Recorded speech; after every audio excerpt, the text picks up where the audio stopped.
Good evening.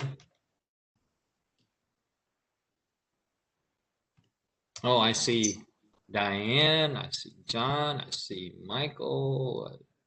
Okay. How are y'all doing this evening? Oh, Doing fine. Good to see you, Councilman. yes, sir. I'm sure glad this is your meeting. Well, I've got Councilman Clamp here, so if things go wrong, we've got somebody to blame. There you go. Hey, absolutely. Absolutely. Wow, what a pretty slide. I have a wide variety of virtual backgrounds. I was looking for the one that has our logo, but I don't have it loaded on this platform, unfortunately. Yeah. But that's, you have to have everything done on God knows how many different backgrounds. I just thought you were out at the Dominion. I didn't. I wish, yes, that would be nice. There you go. And the problem with WebEx, they give you so many that you can't change, and they don't let you only can add 3. So I've got 2 with our logo. One's a river walk that's gorgeous, and one is a San Antonio skylight that's gorgeous. But they don't let you take away theirs and add yours. That's the problem. So life is what it is. Maybe this is Mike talking right now. Yes, sir. In case we have a delay on the via rep, I may have to ask you to go first if you don't mind. Oh, I'm fine whenever, thank you. Because after this, I do CPS, so I'm flexible. Councilman Gallagher, we have John here on behalf of VIA. Okay. John, do you know whether Leroy's going to show up or not? He is unable to make it, sir. I am taking his place this evening. Okay. And what is your title? I am the manager of public involvement for VIA. Okay. Raul, are we all set up here? There's the one. Yes, sir. We still have 2 minutes, so I was going to wait for Councilman Gallagher to give me the go right now, or if you want to wait another minute, it's up to you, sir. Okay. Let's wait just a few more minutes. Yeah, I'm good. See my logo background of the skyline? Yeah, it's great. Sorry.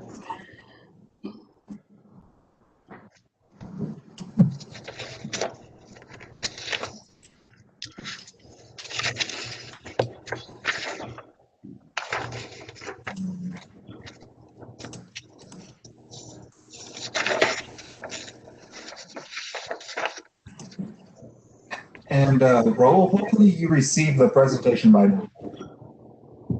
What was that, John? Hopefully you received the presentation by now. Yeah, I'll take a look at it as soon as I can, because this is my screen share. As soon as Councilman Gallagher starts talking, I will take a look at that. Okay. All right. Thank you.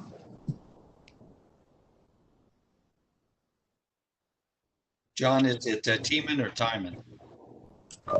Tiemann, sir. Very good.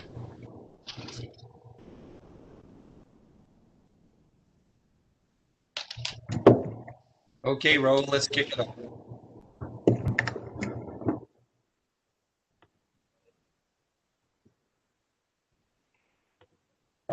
You're good to go, sir. Good evening, ladies and gentlemen. This is Mike Gallagher, President of the Northeast Neighborhood Alliance. I'd like to welcome you all to our meeting this evening.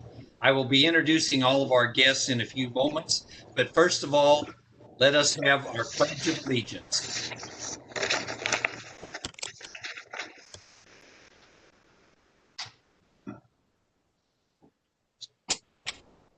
I pledge allegiance to the flag Of the United States of America and to the republic for which it stands, one nation, under God, indivisible, with liberty and justice for all. Honor the Texas flag. I pledge allegiance to thee, Texas, one state, under God, one and indivisible.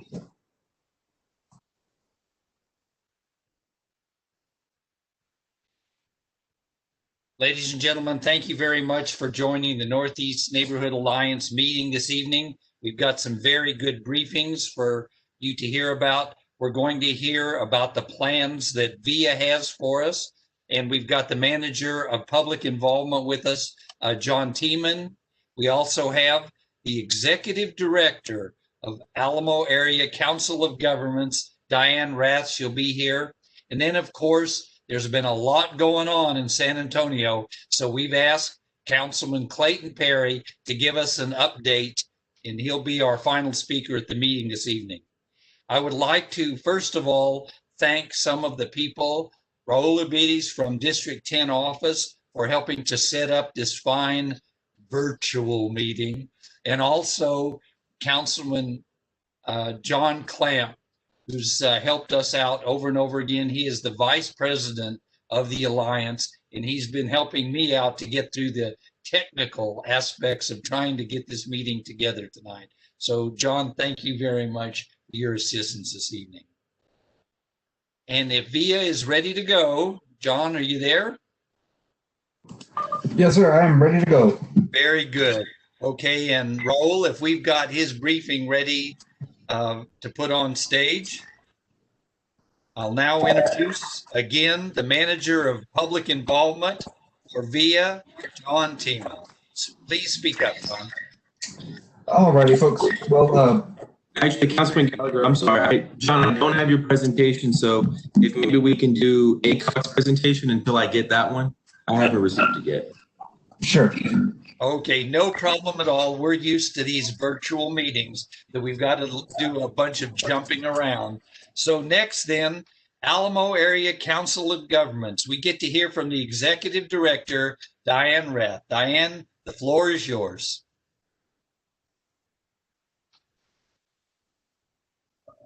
Thank you very much, Councilman, and I'll be joined, and John Clamp, feel free to interject as we go along. And so we'll both be with you tonight, really telling you a little bit about AACOG and who AACOG is, but much more importantly, the services that are available for you and those that you know, because we're going to cover a wide array of services and then really focus on several that I know will have personal interest to so many of you. Next slide. AACOG, and this is a background because I always say to quote Joe Cryer, AACOG does what people think just happens in the background.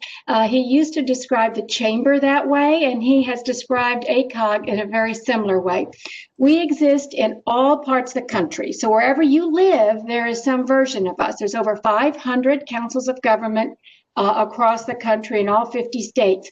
We were organized by statute in 1968, and we are a political subdivision of the state. We are a form of local government.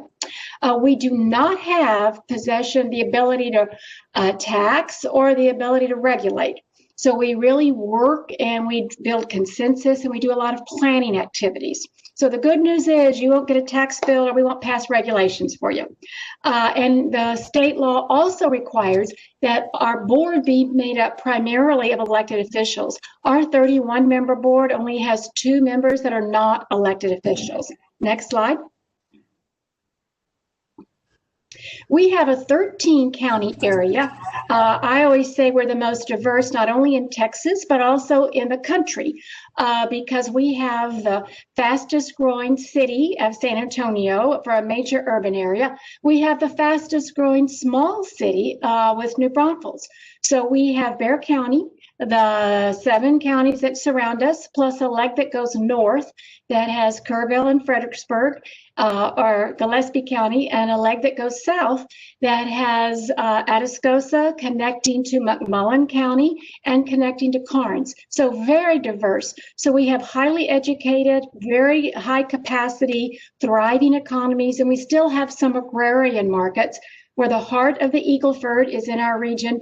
And then we have retirement communities and wine districts up in Gillespie. I think it is important to note that we have so much variation, which makes it very interesting and a very wide swing.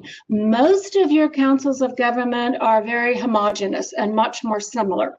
Your trivia for the night, in addition to the fastest growing big city and the fastest growing small city, we also have the county that has the highest per capita income in the entire country, and that's McMullen County with all 786 residents. So you'll win money on that one if you remember it. Next slide, please. Our board has, and I'm going to summarize this very quickly, just so you know who is representing you, our residents, on this board. We have the county judge of all 13 counties. We also have 2 additional county commissioners from Bexar County out of respect for their size and their population density. We have 3 mayors from the suburban cities. That's like Castle Hills, Amos Park, Chavano Park. 3 mayors from the suburban cities within Bexar County, and 3 mayors from the cities outside of Bexar County. Those counties outside are divided into 3 districts, and they elect a mayor to represent the city issues. The city of San Antonio also has 3 members, and I'm very privileged because I had Councilman Gallagher when he was in office, and I now have Clayton Perry, both serving on my board. We have representatives of the school board, of your soil and conservation. Right now, that's Edwards Aquifer, of the hospital district.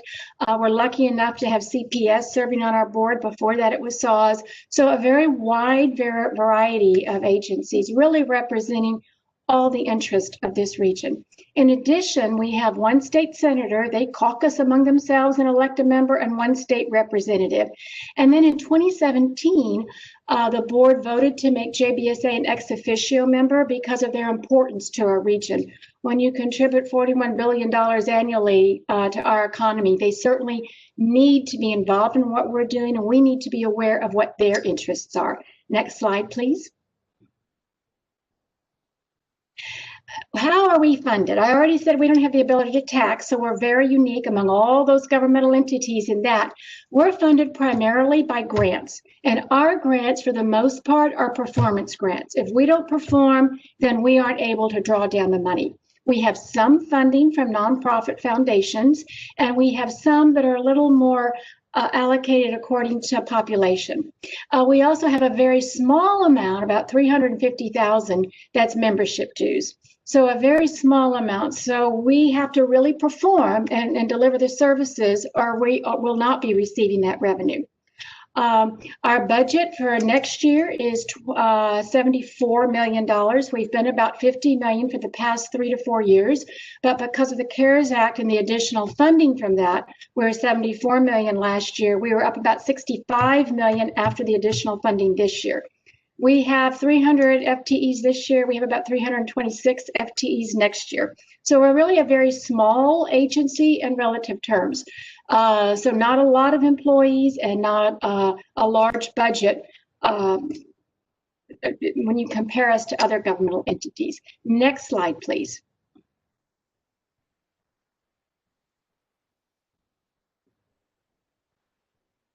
Very good. Now's the important part for you to listen to so you can really hear what services are available for us to provide to you or those people you know.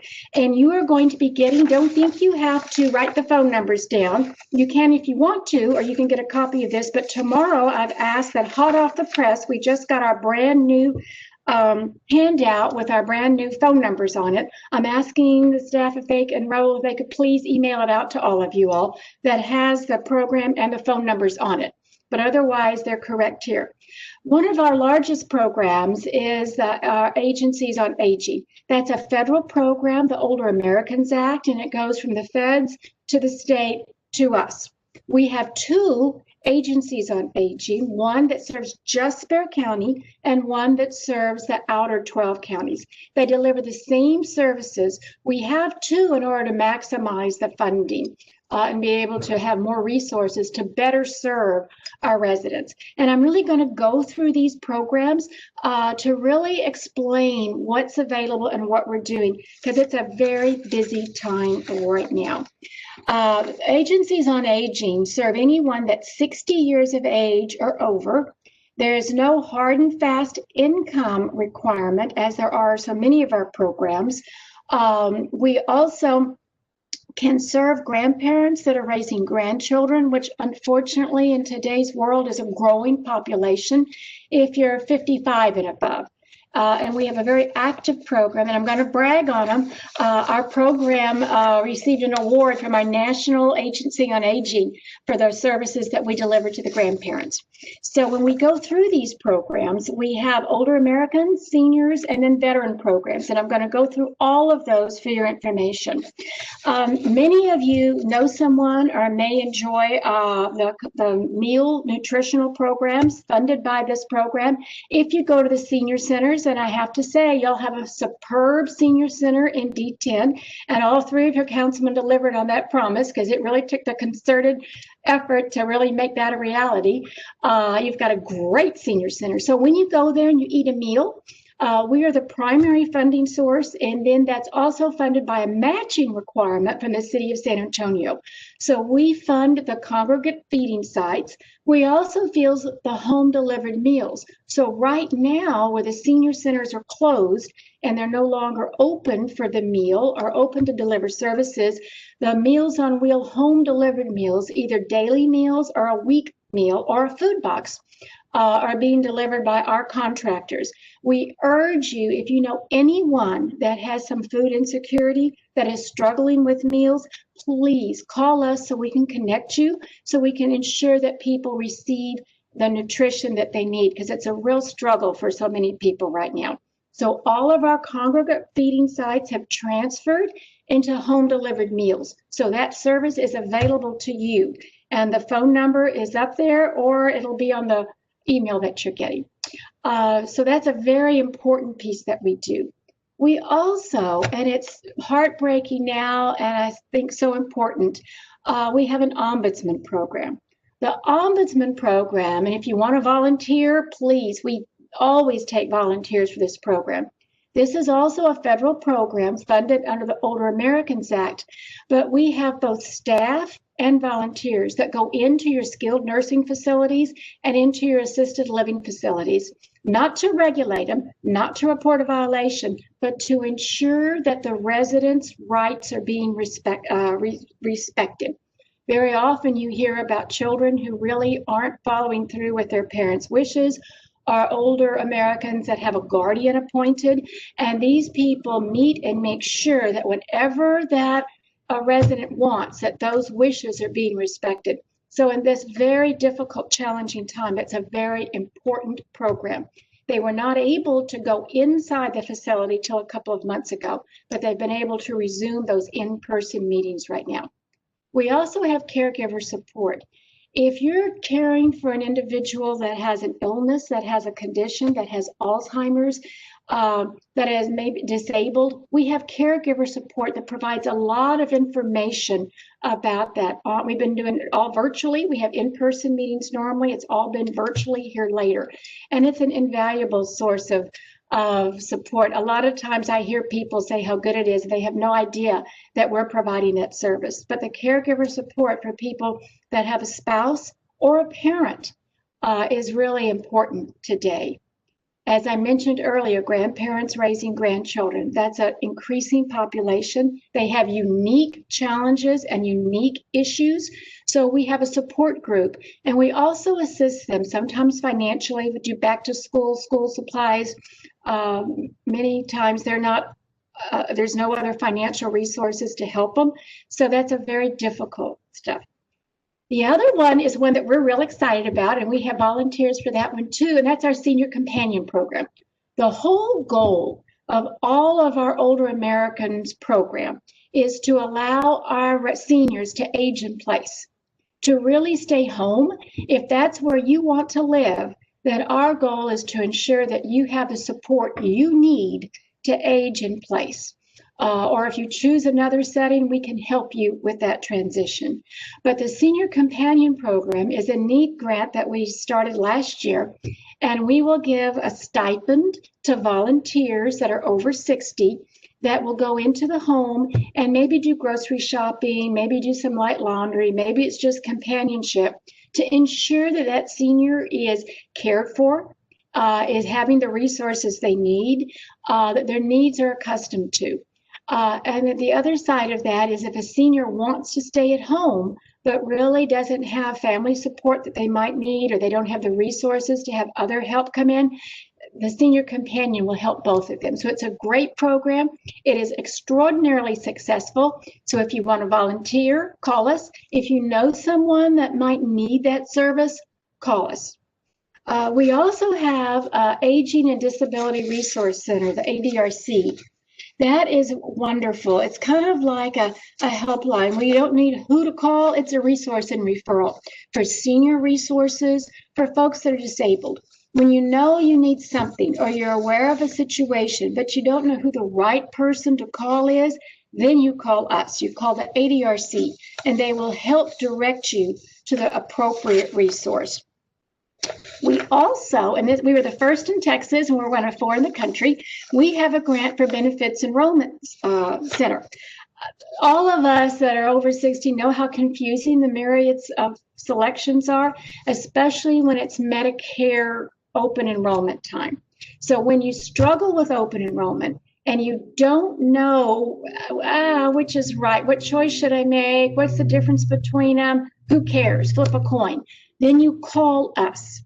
And we will help give you information in more detail and maybe help make some suggestions about which plan might be best for you. This is a very busy time for seniors with open enrollment, and we have the resources to help you. The Benefit Enrollment Center also is really important to help people that might be entitled to a wide array of services. If they are entitled to disabled VA benefits, a lot of people are entitled to VA benefits and don't have a clue. We can help refer you and help connect you for that.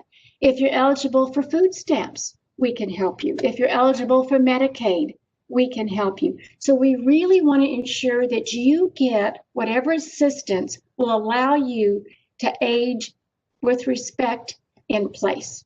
Those are some very important programs as we go forward. If any of you are Masons, we have a very targeted and very selected program. The Masons of Texas are really funding a program where we do case management for widows of Masons. It's a new program. This is the 2nd year. So it is a very select program, but I take every opportunity to talk about it because the word is not getting out really well through the Masonic network. We also have some other grants that are very helpful for veterans. And I'm very, very pleased that we have the Texas Veterans Network. If you are a veteran, if you're a veteran spouse, if active duty military, we also have the funds to serve you. We were initially funded by a private foundation, and this year we're very excited that we have a 3-year grant from the Texas Workforce Commission to continue and expand the work of the Texas Veterans Network. We're located in our 13 counties, so in San Antonio and Bexar County. If you have relatives or know people down in the Corpus Christi region or in the Laredo area, we serve all of those South Texas areas. And we used to be known as Texas Serves, but with our new grant, we have a new name.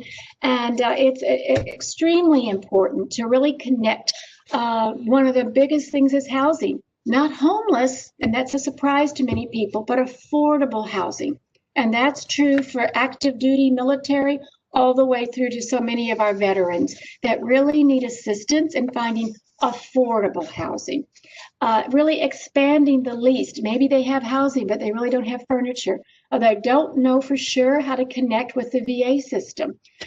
We track over 23 service areas. I'm really proud of our network and that folks, because we have expanded and we have connections with over 113 nonprofits. So we will connect you to the nonprofit that can meet your needs.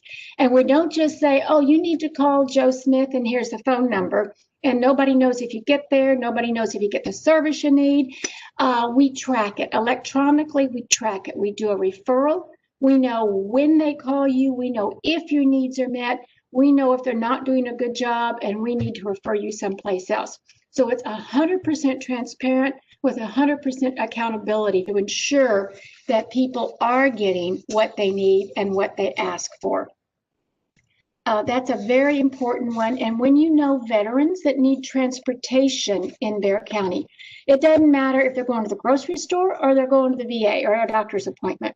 We can help you with transportation. So if veterans need transportation or veteran spouses or veteran dependents, call us. That's another area that we can help you with. So we really want to do it. There's one more aspect of the seniors that I want to mention to you. Because now with COVID and with all the challenges that people are facing, we really have a program of gift card distribution. We have $100 gift cards that can be used for food, maybe your electric bill, maybe you need a new pair of eyeglasses. If you know of a senior or have a relationship with a senior that's really struggling right now, please let us help you. Right now, we've given out over just under $400,000 worth of gift cards since May. The demand is tremendous and the stories are absolutely heartbreaking sometimes. So we know we're doing a really good need. We're filling that vacuum and we're giving much needed relief to people.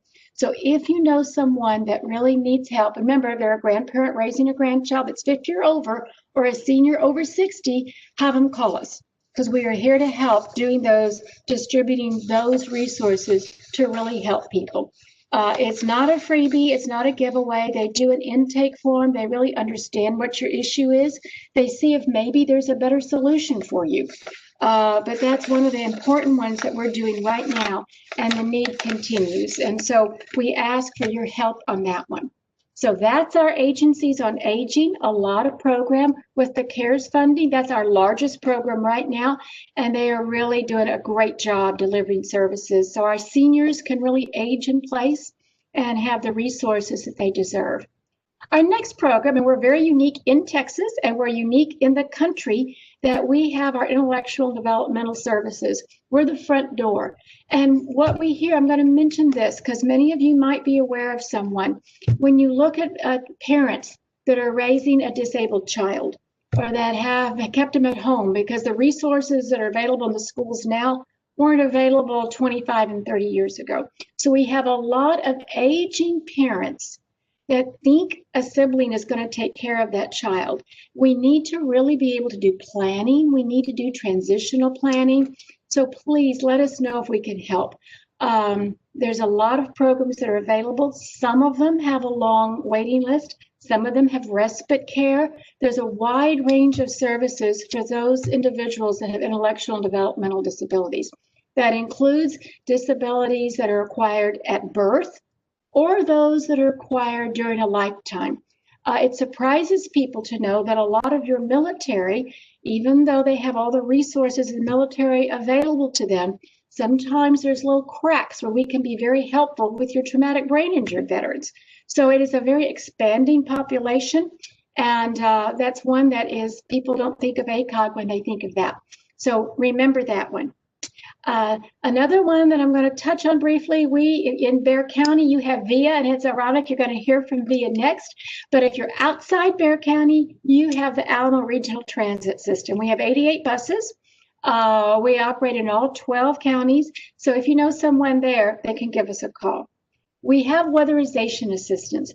We don't do roofs. We're trying to find a program that will allow us to do that. But if you have really leaky windows, if you have a thermostat, that's horrible. If you have anything with weatherization, please call us, because we will help low-income residents, and this does have an income limitation, so you have to qualify, but low-income residents really be able to stretch their resources further if they're not having to pay CPS a higher electric bill. So it really is a wonderful way to weatherize the home and allow low-income residents to stretch the resources that they have further. So next slide, please. I'm just going to let you know that we do these. Many people are surprised that we have a law enforcement academy. We have one of the best in the state. Last year, we trained people from 128 counties. In fact, DPS has asked us to deliver training to every single one of their troopers in the next year on one of our unique programs that we delivered. But City of San Antonio has their own law enforcement academy. Bexar County has theirs.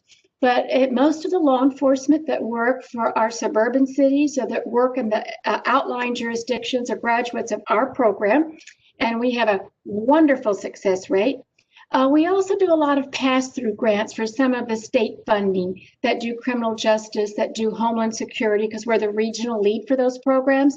And we have a 911. Again, if you're in Bexar County, Comal, Guadalupe, they have their own. Otherwise, we have 7 counties in our 911. Next slide. We're an EDD district, which really helps with some of the expansion of grants available to our different programs right now. We do a lot of funding pass-through grants to different governmental entities. We are the lead on air quality. That's very important right now because even when we were in lockdown, our ozone levels were worse than last year. And we're going to be probably facing some new restrictions on us in the next couple of years. You know, when you go to Houston or Dallas and you have that real clunky thing that you use to fill gas in your car, that'll be coming to us in a couple of years. So we do work with everyone on that program. And then our veterans programs, which I really outlined over aging, but call us. If veterans need rides, if they need modifications to their homes. And this is really important. When you have veterans that are living in their home, but now they suddenly need a ramp, or they need bathroom modifications, or they need grab bars to be safe, we can help the veterans, no income limits at all. We just need veterans to do those home modifications. So please call us if we can help you with that program. Next slide. I'm going to mention this briefly. It's not for people's residents, but I have to really thank City Council. They adopted the PACE program last March, and we've had a hard time getting the word out because of all the restrictions on in-person meetings. This is simply a financing program for energy conservation measures for industrial, commercial, or multi-housing program, so more than 5 homes, so not for residents, but many of you might know somebody that has commercial or a multifamily housing, and this is a great way where they can make improvements at that property without affecting their cash flow. Call us, we'll be glad to get you information on it. Next slide. It just really talks about it. Our website has information, and it's not for residents, but help us get the word out because it is a tremendous benefit. Anything from the neighborhood garage repairman to very large, complex buildings. Next slide.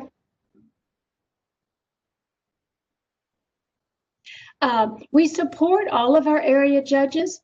Just so that you know, we have a nonprofit because some funds are available only to nonprofits. We want to take advantage of that. And we have a phenomenal partnership with Joint Base San Antonio. In fact, last Friday on the front page of the Express News, they did a fabulous article about one of our most recent projects. And so we're really proud of that relationship and how we can support them. 1 in 8 people in Bexar County is associated with Joint Base San Antonio, either as active duty, veteran, retiree. So we want to make sure and continue to supporting them. Next slide.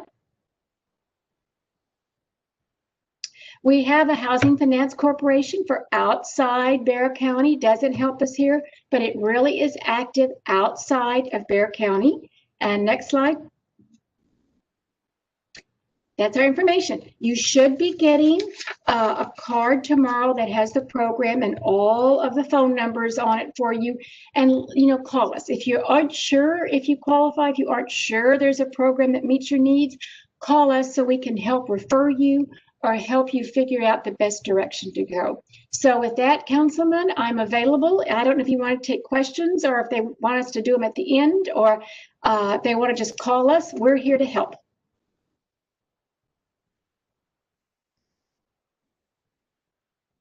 Councilman, I'm not hearing you.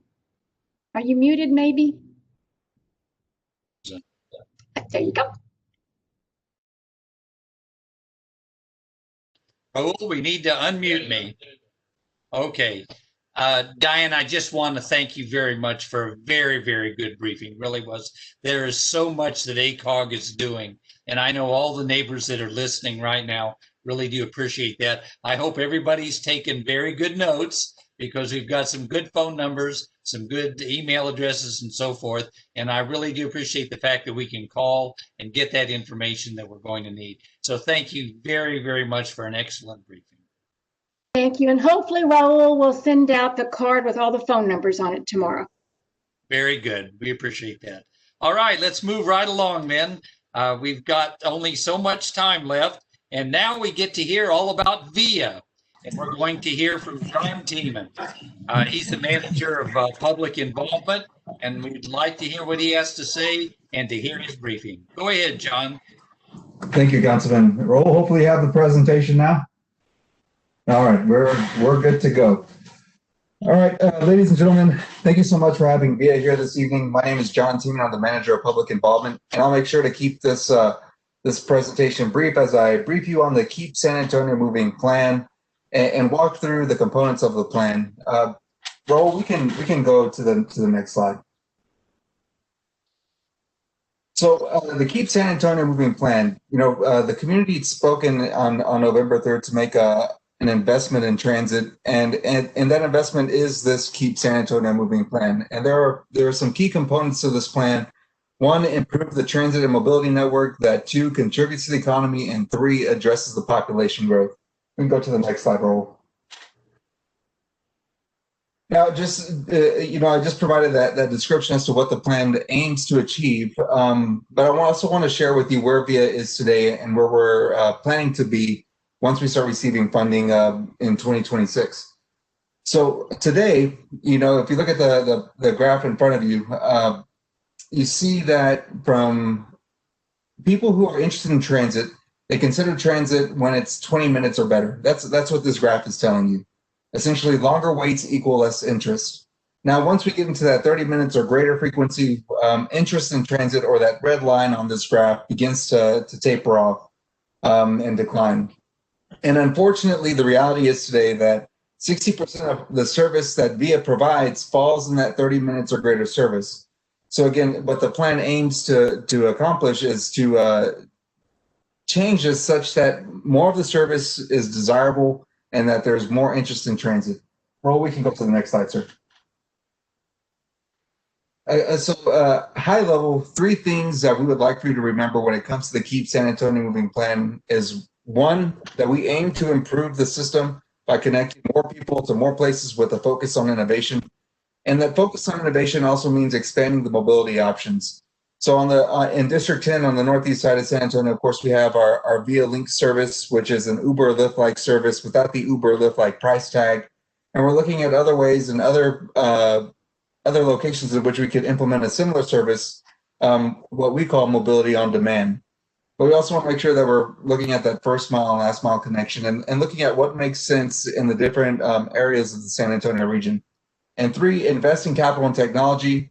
What that means is advanced rapid transit or transit in dedicated lanes on key corridors with 10-minute or better frequency, a universal travel app so that regardless of which app you're using, you can purchase your fare, you can trip plan, you can get from point A to point B using a variety of modes of transportation. And something that we haven't been able to do that we will be able to do now is attract federal dollars so that for the first time our region can have that advanced rapid transit mode to get us from point A to point B.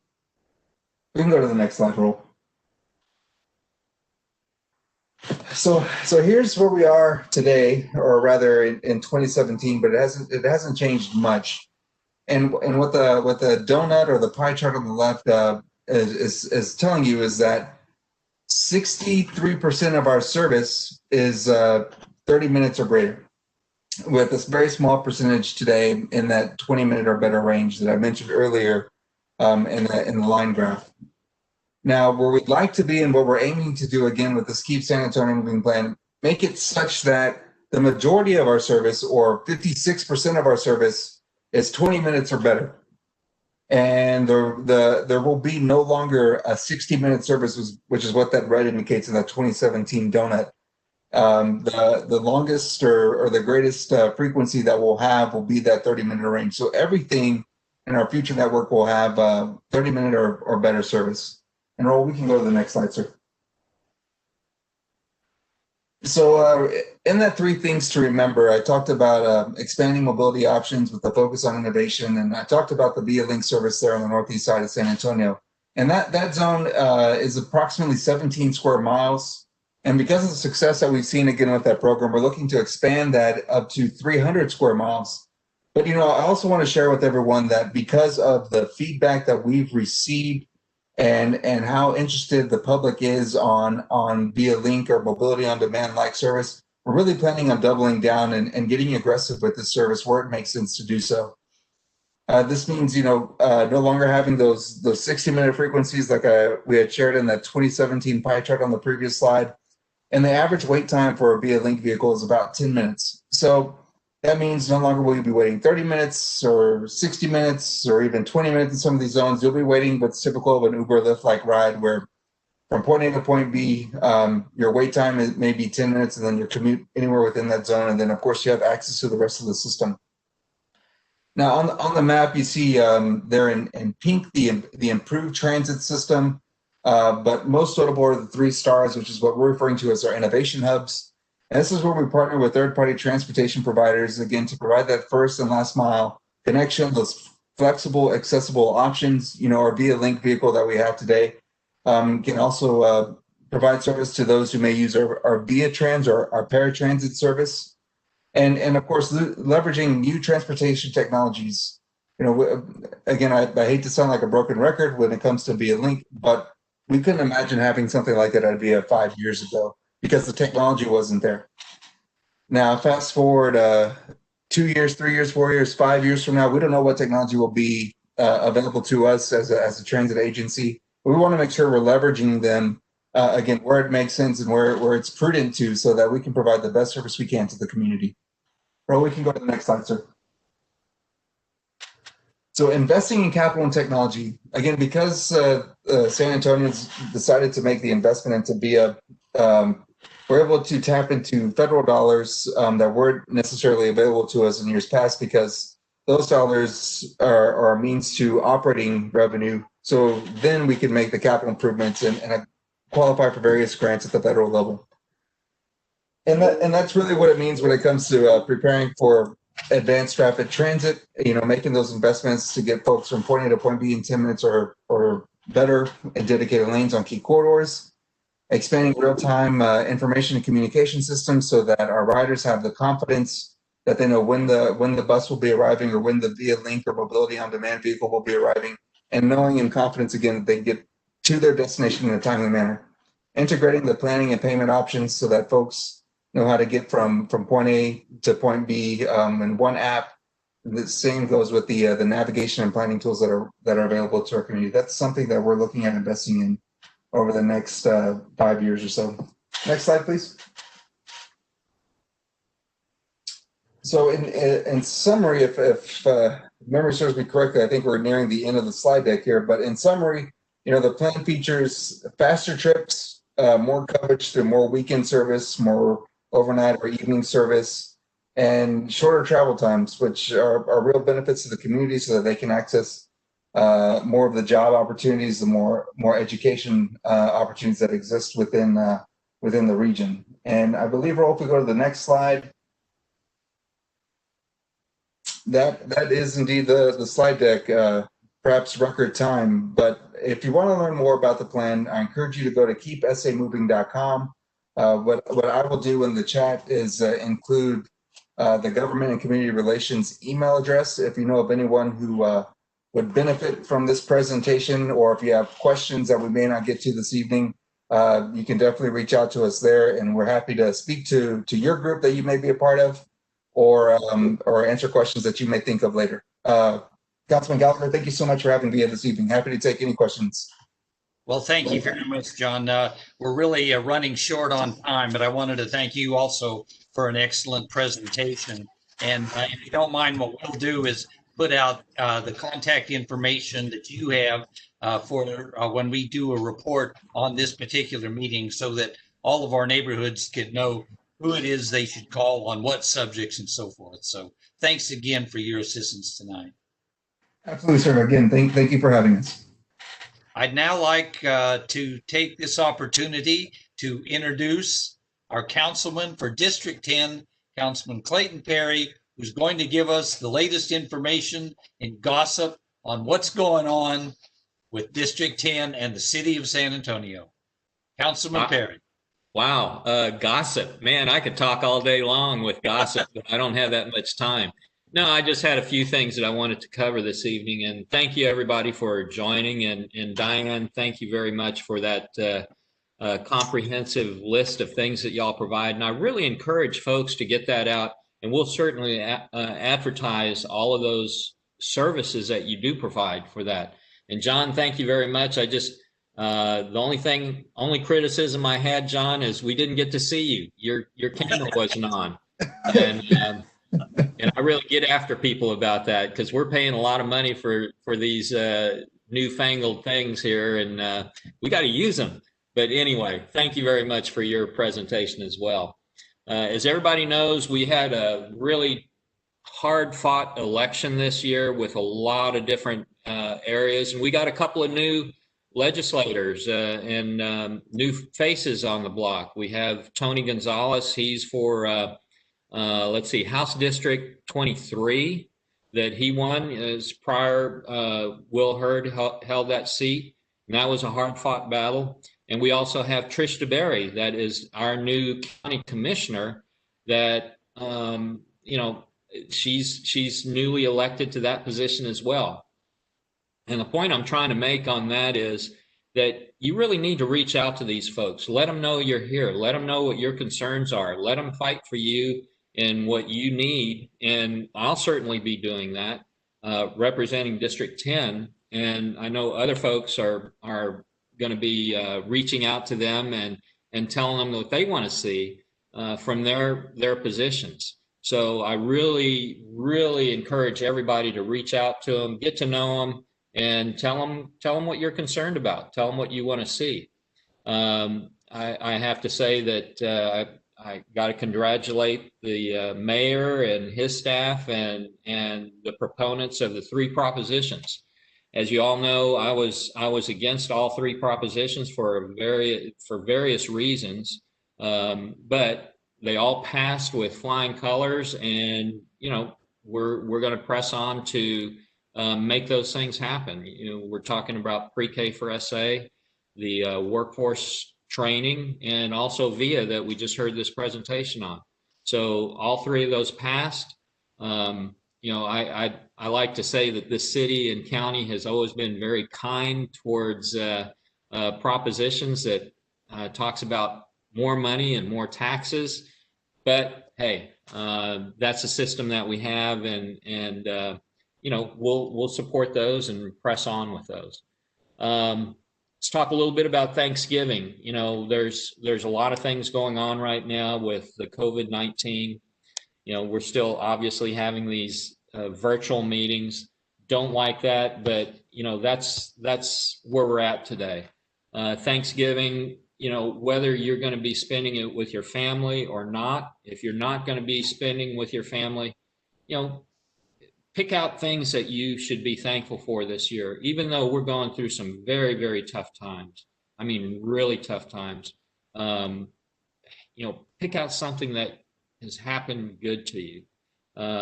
Everybody has a lot to be thankful for. I traveled all over this world, and I was in some pretty austere locations that I've been all over the United States. I never saw any location here in the States that was that bad off compared to other parts of the world. So we still have a lot to be thankful for.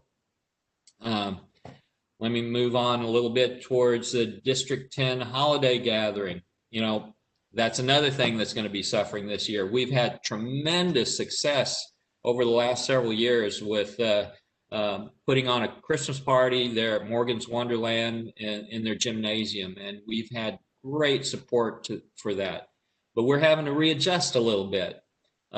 We've got what we're going to have is a drive-through meal and toy drive. So we want you to RSVP on this. You need to RSVP before the 7th of December. This is actually happening on the 14th, I think, 14th of December from 5:30 to 7:30.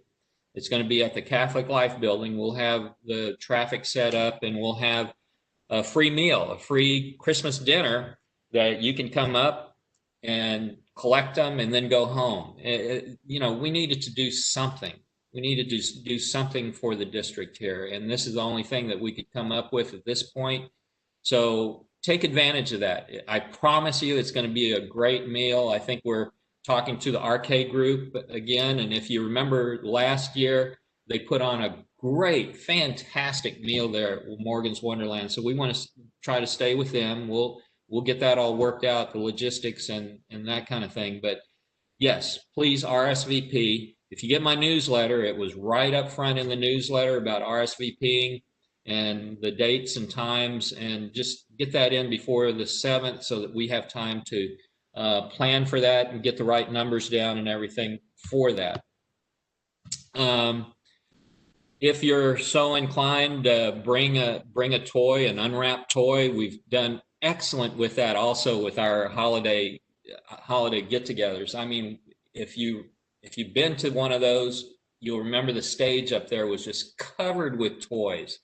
And I work with Blue Santa and that program run by the police to try to keep as many of those toys in District 10, families that really need that extra help here. And I go along distributing a lot of them to our neighbors as well. So it's great. It's fantastic to see those smiles on the families when we make those deliveries, and it makes their Christmas time more enjoyable for all these families.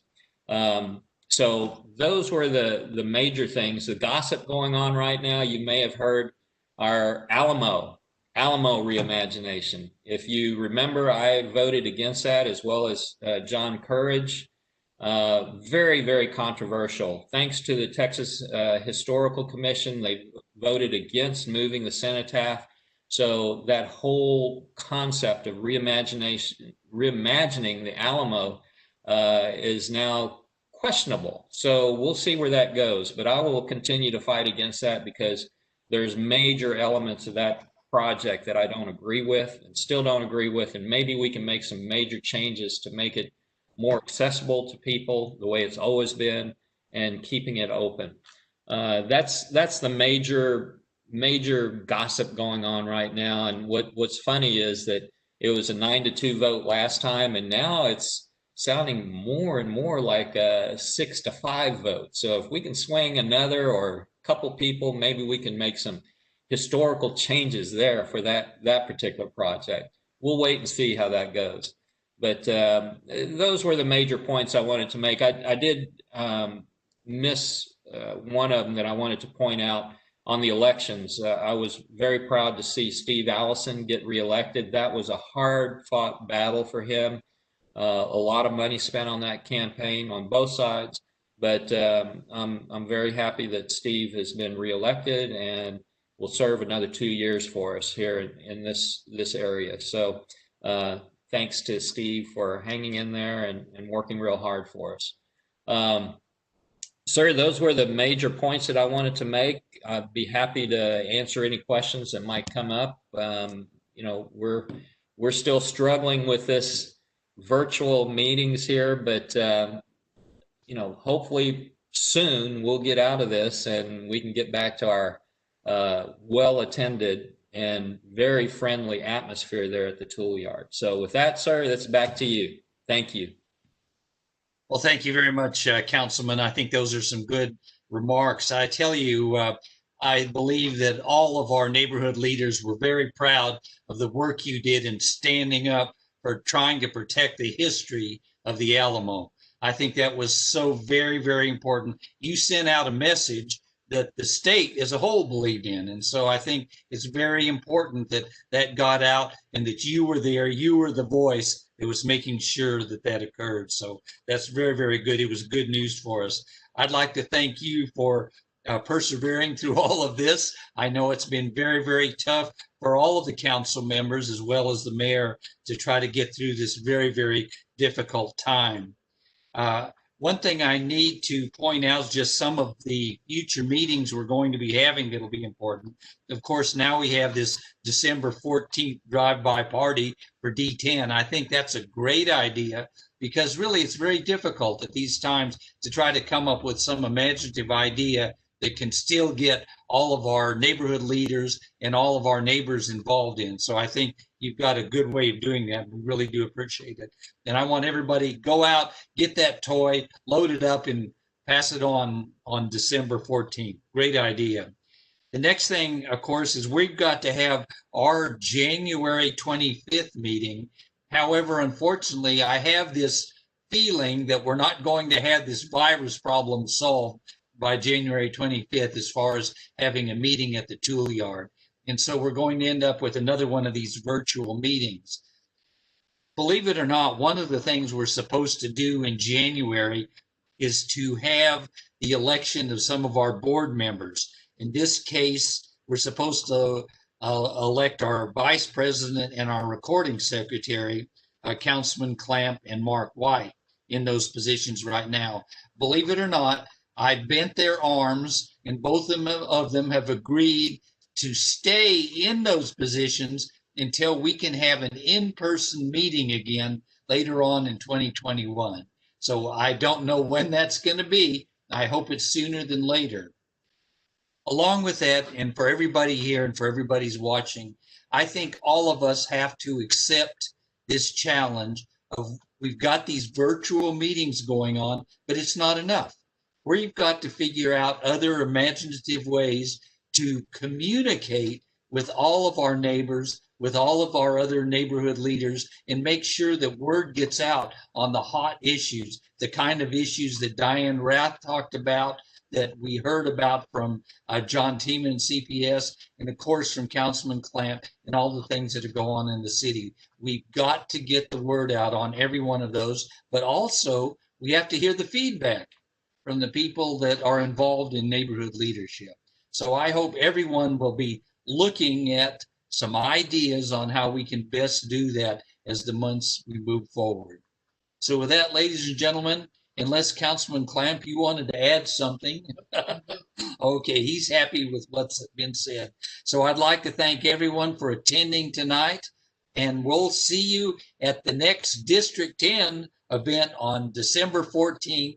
And then we'll see you again in January, probably virtually on January 25th. So thank you, everybody, for attending.